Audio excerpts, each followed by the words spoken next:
America রাশিয়ার পর বিশ্বের শক্তিশালী বায়ুসেনা ভারতের। World directory of modern military aircraft সম্প্রতি বিশ্বের ক্ষমতাধর বায়ুশক্তির তালিকা প্রকাশ করেছে। সেখানেই চীনকে টপকে বিশ্বের তৃতীয় শক্তিশালী বায়ুসেনা হিসেবে উঠে এসেছে ভারত।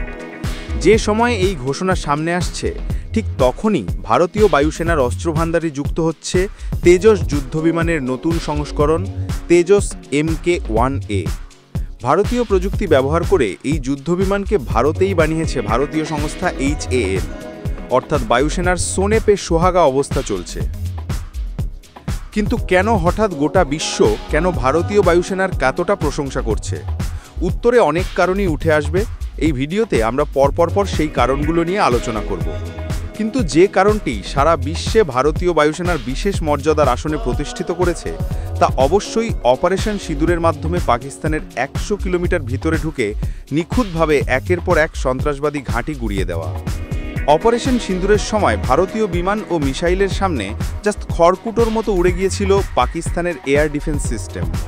এই HQ-9 নামের চাইনিজ আকাশ সুরক্ষা সিস্টেমকে গুঁড়িয়ে দিয়ে পাক সন্ত্রাস ঘাঁটিগুলোতে আঘাত এনেছিল ভারতের বায়ুসেনা।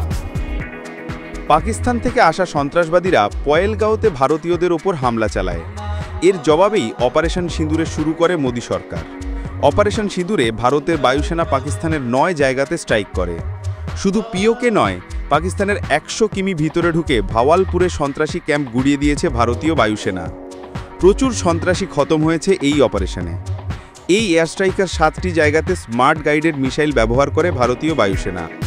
2 জায়গাতে ফাইটার জেট থেকে বোম ছুড়ে আঘাত করা হয়েছিল পাক সন্ত্রাসবাদী ঘাঁটিতে। অপারেশন সিঁদুর শুরু হওয়ার পর পাকিস্তান এরপর আবার এয়ার স্ট্রাইকের চেষ্টা করে। সেগুলো সফলভাবে আকাশেই গুঁড়িয়ে দেয় ভারতের নিজস্ব প্রযুক্তিতে তৈরি আকাশ মিসাইল ও S-400, এবং সবচেয়ে গুরুত্বপূর্ণভাবে ভারতের নিজের তৈরি আকাশ মিসাইল সিস্টেমও এতে 100% সফলভাবে কাজ করে পাক মিসাইলের বিরুদ্ধে। এরপর ভারত আবার প্রত্যাঘাত আনে।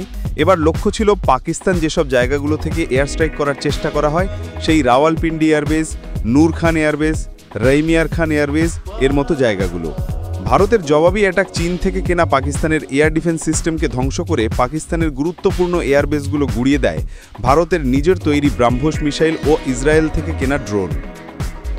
তবে শুধু ব্রাহ্মস বা আকাশ নয়, ভারতের যুদ্ধতুনিরে প্রচুর তীর রয়েছে।